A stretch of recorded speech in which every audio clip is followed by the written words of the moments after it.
ঘরোয়াভাবে আজকে একটা ফেস স্ক্রাবার বানাবো, আর যেটা কিন্তু আমাদের সান ট্যান দূর করবে, প্লাস আমাদের স্কিনকে একটু গ্লো করবে, সাথে হচ্ছে ডালনেসটাও দূর করবে। খুবই ইজি, একেবারে ঘরে থাকা জিনিস দিয়ে করছি। এই স্ক্রাবারটা যদি সপ্তাহে একবার অথবা দুবার ইউজ করতে পারো তাহলে কিন্তু স্কিনে অনেকটাই পরিবর্তন আসবে। তো প্রথমে আমি আলু কুচি করে সেটাকে খুব ভালো করে ব্লেন্ড করে নিয়েছি। তো প্রথমে কুচি করেছিলাম, তো একেবারেই জুসটা বের করতে পারছিলাম না, যার জন্য আবার ব্লেন্ডার জারে দিলাম, দিয়ে তারপরে হচ্ছে খুব ভালোভাবে মানে একটু বেশি পরিমাণে জুসটা বের করতে পারলাম। এবার ভেতরে দিয়ে দিলাম হাফ চামচের মতো মধু, আর দিয়ে দিলাম হাফ চা চামচের মতো চালের গুঁড়ি। সব কিছু দিয়ে খুব ভালো করে মিক্স করছি। আর মধুটা কিন্তু স্কিনটাকে ন্যাচারালি একটা গ্লো দেয়, সাথে যদি আলুর যেই রসটা ইউজ করা হয়েছে সেটা কিন্তু সান ট্যান দূর করতে খুবই সাহায্য করে। আর চালের গুঁড়িটা দেওয়া হয়েছে এখানে, যেটা স্ক্রাবারের কাজটা করবে।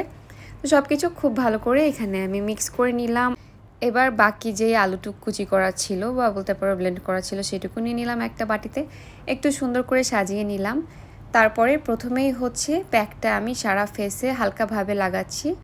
পুরো ফেসে হচ্ছে প্যাকটা আগে আমি লাগিয়ে নেব। তোমরা চাইলে কিন্তু এটা গলাতে অথবা হাতও এরকম করে প্যাক বানিয়ে ইউজ করতে পারো, তাহলে কিন্তু সানট্যানটা রিমুভ হবে। এবার আলু কুচিটুক আমি আমার চোখের উপর দিয়ে দিলাম।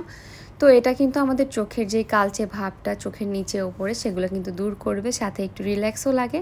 আমার স্কিন কেয়ারের জন্য কিন্তু আমি আরও একটা জিনিস খেয়ে থাকি, সেটা হচ্ছে মেরিন কোলাজেন। এটা আমি রিসেন্টলি স্টার্ট করেছি, খুব বেশি দিন লাগেনি, আমি অল্প কিছু দিনেই কিন্তু এটা থেকে উপকার পেয়েছি।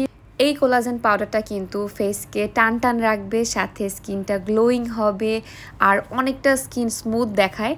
তো আমি এখানে নিয়েছি দুটো প্যাকেট অলরেডি কিনে ফেলেছি। এক একটা প্যাকেটে 30টা করে স্যাশে থাকে, তো এটা এই অনুযায়ী খেতে হয়। আমার দুটো প্যাকেটে মানে 2 মাসের কোর্সটা করলেই হয়ে যাবে, যার কারণে আমি হচ্ছে দুটো প্যাকেট নিয়ে নিয়েছি একবারে। তো আমি যেভাবে খাই সেটাই তোমাদের সাথে শেয়ার করছি। আমি একটা স্যাশে নিয়ে নিলাম। এটা চা, ঠান্ডা, গরম যে কোনো কিছুর সাথে খেতে পারবে। আর আমি পেজ লিঙ্কটা যেখান থেকে নিয়েছি ওপরে মেনশন করে দিব। আর এটা হচ্ছে আমি গ্লো অর্গানিকা পেজ থেকে নিয়েছি। তোমরা যদি নিতে চাও ওদের সাথে পরামর্শ করে নিয়ে নিতে পারো যে কতটুকু খাওয়া লাগবে তোমাদের, মানে কয়টা প্যাকেট নেওয়া লাগবে। তো ব্যাস রেডি হয়ে গেল আমার খুবই সুন্দর একটা গ্লোয়িং স্কিনের জন্য ড্রিঙ্কস। তো এটা লেবুর পানির সাথে আমি মিশিয়েই খেয়ে নিলাম। তারপর চলে যাই আমার প্যাকে। তো প্যাকটা যখন শুকিয়ে গেছে 15 মিনিট পর আমি এটাকে হালকা একটু পানি দিয়ে হালকাভাবে মানে আলতো হাতেই খুব ভালো করে মাসাজ করে নিলাম। তারপর পানি দিয়ে খুব ভালো করে ধুয়ে একটা টাওয়ালের সাহায্যে খুব সুন্দর করে আস্তে আস্তে ফেসটাকে আমি ওয়াইপ করে নিলাম। দেন দেখো কত সুন্দর একটা গ্লোয়িং স্কিন। তো কেমন লাগলো আজকের এই ফেস প্যাকটা অবশ্যই জানিও। সবাই ভালো